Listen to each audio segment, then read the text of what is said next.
आठगड़ निर्वाचन मंडली तिकिडिया ब्लॉक रे बैठक जोग देवाई जो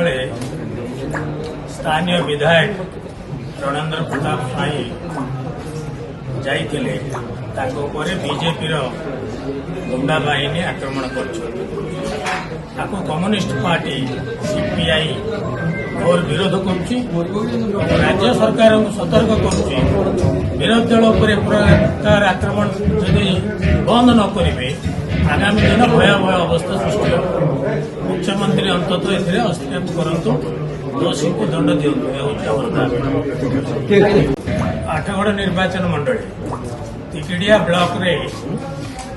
बैठक जोग देवाई जो स्थानीय विधायक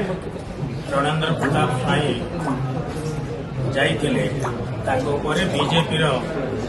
गुंडा बाहिनी आक्रमण कर कम्युनिस्ट पार्टी सीपीआई और विरोध कर राज्य सरकार को सतर्क कर विरोधी दल पर आक्रमण जदि बंद न करेंगे आगामी दिन भयावह अवस्था सृष्टि हो मुख्यमंत्री अंततः हस्तक्षेप करूँ दोषी को दंड दिंतु।